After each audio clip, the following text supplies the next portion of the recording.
car, and after 13 years, since I was 12 years old, I've been dreaming to get my first car. And after coming to Canada, finishing my university, and working for a couple of years, I can finally buy my first car in cash. And this is it, 2012 Volkswagen Jetta 2.5 liter. If you guys seen my previous video, I was trying to go over the top 5 best first cars you can buy right now on the market below $10,000, and this is one of them. I've spent around a couple of months shopping and trying to find this model, and finally, it's here. Of course, I've been cross-shopping it with Mazda 3, Honda Civic, Honda Fit, and some other cars, which we're going to discuss further in the video, but I've decided myself to purchase Volkswagen Jetta. So intentionally, I spent around a month owning this car to tell you guys and figure out what this car is like to live with and how capable it is in the real world. Just to give you more context to this Jetta, I bought this one for just $9,300 US. And what's crazy, that this car only had 18,000 miles when I picked it up from the dealership lot. And I've made sure to check the Carfax report for this car, and this car was not in any accident before, and it was actually pretty decently maintained. I'm really into cars, but I didn't want to spend a lot of money on my first one. I just wanted it to be affordable and reliable, so then going forward in the future, I might be able to afford a much more expensive car, which I like the most. And don't get me wrong, this car is fun. And actually, any car can be fun if you know what you're looking for. It's reliable. I know it's not gonna break down on me. I know that I can take my girlfriend, I can take my family, I can take my friends on a road trip. And the main reason is that this car actually gives me a feeling what it's like to own a car. You know, cars are my hobby. And I know it's good to spend some money into your hobbies, into your interests, but I realized that I didn't want my first car to be a financial burden to me. I wanted this car to be an introduction into car ownership, and then to be a smooth transition into something more fun or more expensive going into the future. So we got this important point out of the way. Now we can focus on this car and actually discuss its exterior, interior, what's it like to live with, and what's it like to drive. And if you've seen the title of this video, I'm going to explain to you why this is the best value Volkswagen, or actually the best value first car you can buy right now. I think in this cabin, you'll find everything that you need for your daily driving. Even though this is a compact car, the interior space of this car is very impressive, especially for 2012. And keep in mind that since it's an older car, you will not find latest and greatest technology here. And this is expected, and this is what I can live with. And don't get me wrong, this car has its weaknesses, and we're gonna go through them one by one. But let's start with the instrument cluster. Even though it's very clean looking, I don't have anything against traditional instrument clusters with the RPM on the left side and the speedometer on the right side. My main issue with the gauge cluster is that this is not the highest trim, and the better trims have more functionality inside the digital screen. So for instance, I cannot even look for my average MPG or any MPG for that matter. And I like that all of the buttons are mechanical. If you look into the AC control, it's very easy peasy to use. There's a knob that controls your temperature, your fan speed, and the AC mode you're in. I even have the heated seats in this car, which is pretty nice. I haven't tested it since we're still in the summer, so eager to test it in the winter. We have the radio, and this is one of the also downsides of this car. Even though this radio is actually pretty good in terms of sound and quality, and it's very easy to use with those volume knobs here. It has a physical automatic shifter. Even though it's an automatic, I know, it's still pretty nice to have a physical shifter in here, since I don't like looking into my center console when I'm shifting gears. I have a manual handbrake, which is very cool and important. There's good use of cup holders in here. I have a sunglasses holder, which is also very convenient. Power operated sunroof. One of the cool things that you can operate this sunroof by small increments, and it actually opens at a specific length than you want it to. I feel like this is one of the greatest features of Volkswagen. I have a good center console storage here as well. You know, I keep my napkins here.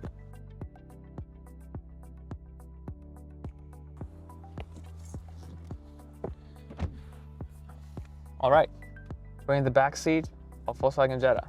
As you can see, it is so spacious. Look at my headroom. I have at least a couple of inches. And keep in mind that I'm 5'8", and this is my driving position. So anyone who's sitting beside me is gonna have a good time in here. We've got some amenities too. We've got the reading lights. We've got the center console with the cup holders, which is pretty convenient. We only have one pocket here besides the passenger seat. The door storage in the back seat is not as spacious as in the front seat, but I think it's sufficient if you have a couple of drinks with you. And especially considering that you have at least 2 cup holders in here as well, I think you're gonna be just fine in here. So now let's talk about cargo space. And it's actually huge. As you can see, there's so much space in here. The only downside that this opening is quite narrow. All right, so let's take the Jetta on a little drive. Just gonna show you car around one more time.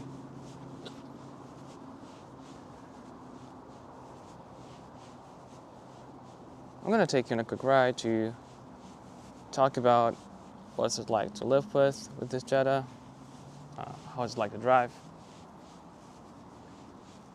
and to sum up this video. All right.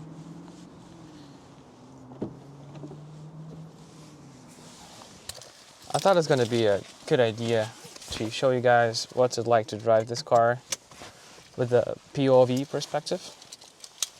All right, let's turn on that boy. Yeah, so far, this car has been a bliss for me. I enjoy driving it. And I think this is the perfect proposition for the first car, especially for $10,000 US. Without further ado, let's come out and drive. So firstly, I want to talk about the handling and steering of this car.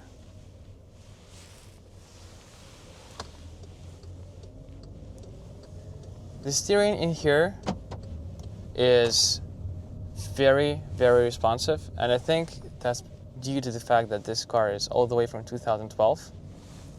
So sometimes old is gold. The steering wheel is quite responsive, and I very like it. It talks to me about what's happening with my front tires. As I speed up, the steering feel becomes quite numb, and this is expected since it's supposed to be a daily driver economy sedan, right? So it makes sense that it should be easy to drive and easy to steer. But otherwise, in terms of handling, this car is pretty good because it is quite light for its size.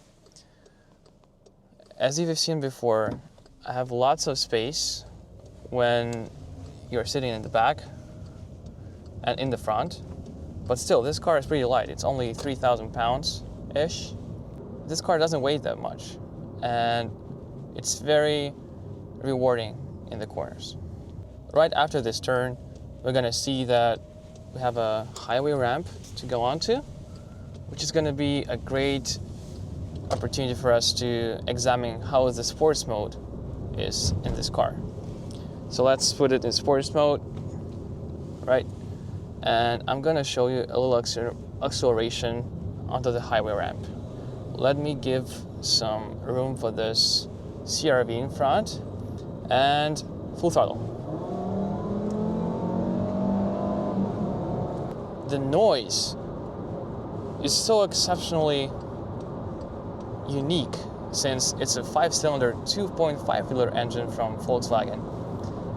And this is the best thing I like about driving this car. is having this 5-cylinder engine being smooth, but at the same time very fuel efficient. And I think one of the coolest things is that this engine is quite unique, since Volkswagen stopped making this engine in 2013, and this car is 2012. You're driving essentially a car with a very rare engine. As you can see, we're on highway speeds and the noise level is minimal. I like how this car is so quiet, especially on the highway and in the city driving as well. It just makes your daily drives much more enjoyable.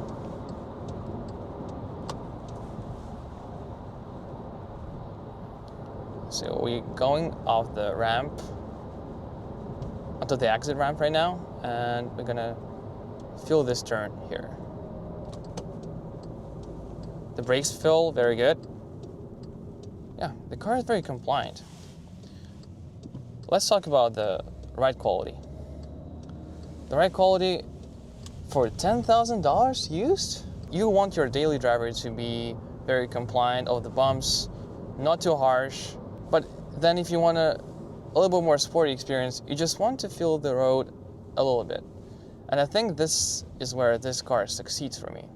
Don't get me wrong, this car could get harsh on bigger bumps, on a rough road, but still, for $10,000 used, you know, I keep saying it, but this car is also just 18,000 miles.